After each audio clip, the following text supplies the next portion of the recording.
Today, we are messing with the 1999 Chevy Suburban again, and this one is going to be a little of an interesting one that's more of a pet peeve of mine that I would like to fix. And I haven't seen anybody else fix it yet, but these windows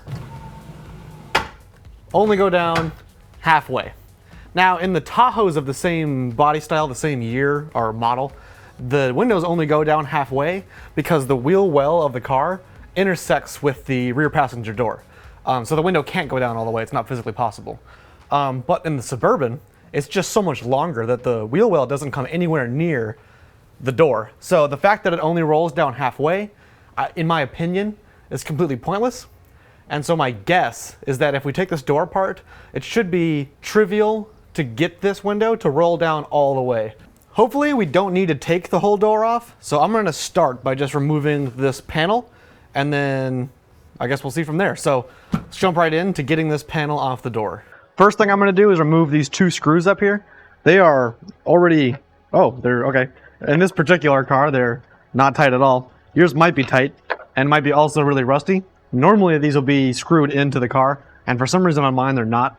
And I did just try to screw them in to show you removing them, and they don't go back in. So be careful with those, they're really rusty. Hopefully you don't have to drill them out. For us, luckily, they were not installed in the first place. So we're gonna put those aside and move on. To start taking off the panel off the door, I'm gonna grab this comically large flathead and start from the very bottom and try to unsnap the plastic clips that line the outside edges of this door panel that clip the door panel into the door. So I'm gonna stick this into here, hopefully.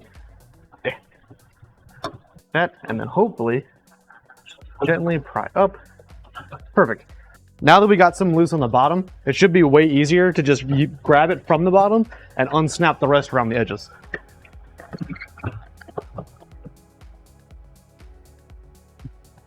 All right, and we should be able to just lift up on the door panel. And we got to be kind of careful because there's going to be wires attaching the window switches and the speakers and all that stuff to the door. As you can see, we have a lot of wires on the inside here. You don't want to just yank this off so hard that you rip the wires. Oh, like that. That's exactly what you don't want to do. So that came off accidentally. Whoops. This is a project car. I would be more careful on your own car, probably. For the speaker down here, it's pretty easy. These wires just disconnect from the connector like that, and then our door panel is free. This connector down here was one more connector that was there that I don't think was connected to our door. I don't know if you've noticed, but we've been messing around with this car a lot.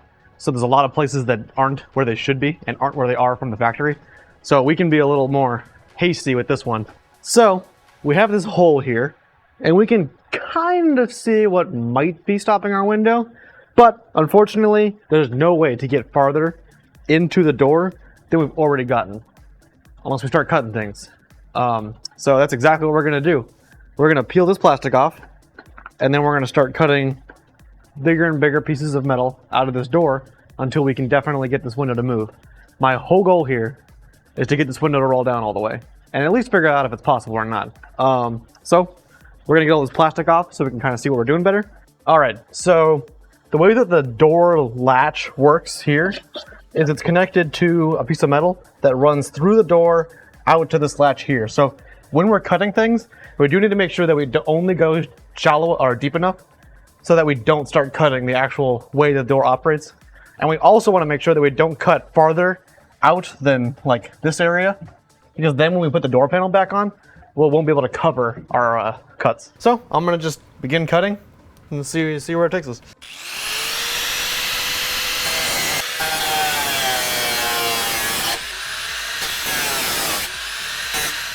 So it looks like this plastic pin here is connecting this set of wires.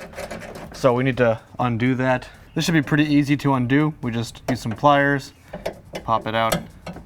Probably should have done that before we began, so we make sure that the wires were nowhere near our cutting area. And we should be able to fold this out. Cool. And we did a very good job not cutting any of the wires, so that's awesome. So right in here, this is what we have that I guess make sure the door is locked. That's really loose or something.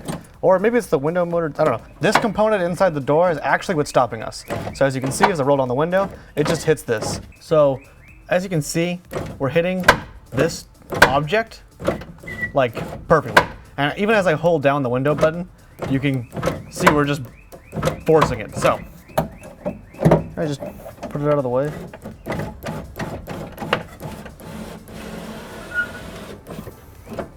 Oh, okay.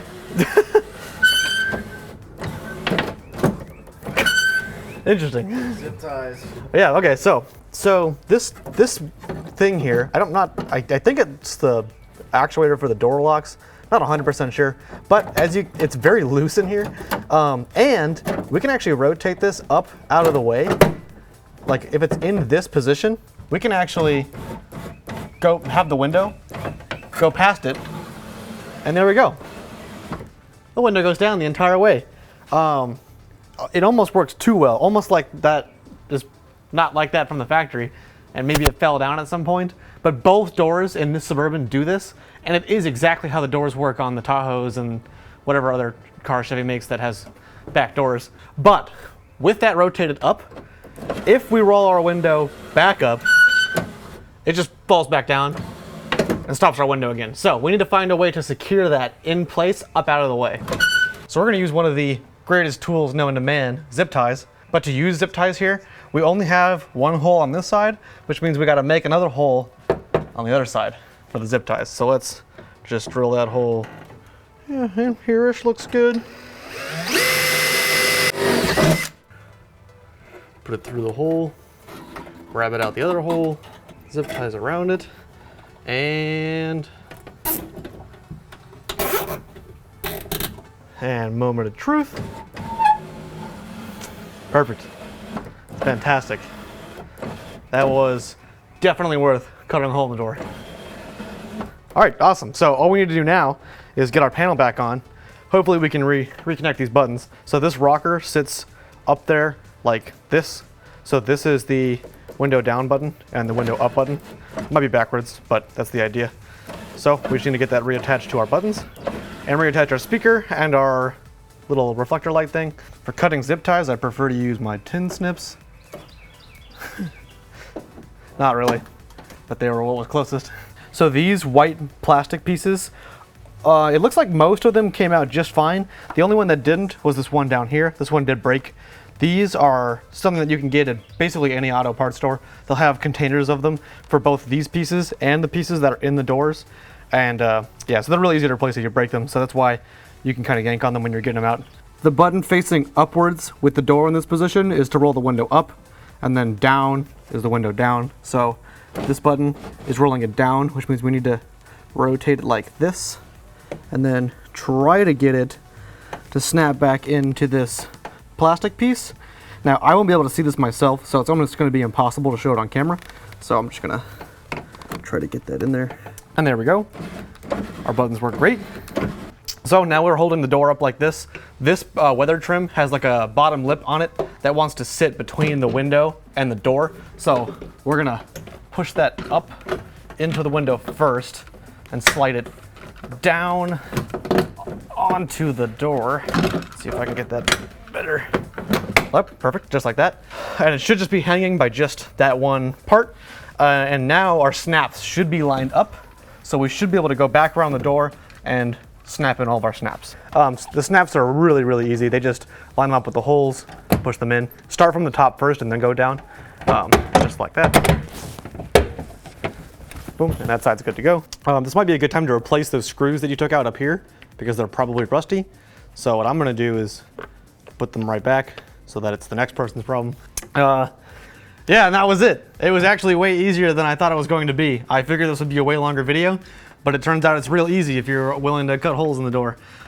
We did remove that plastic. The plastic does a lot with road noise and sound getting into the car and whatnot. So you might be better off, or you might be better served by just replacing that with Dynamat or something that's better at being the plastic. But look, we have a whole window. Thanks for watching this video. We didn't really use anything in this video that we bought from anywhere like Amazon. So we'll put Amazon links in the description to some door clips. And if you buy those, that helps out the channel. If you use our links, we get a small kickback. It's very awesome for us. If you like this video, like the video. If you want to watch more dope videos of us cutting holes in things, then hit the subscribe button, and we'll see you on the next one.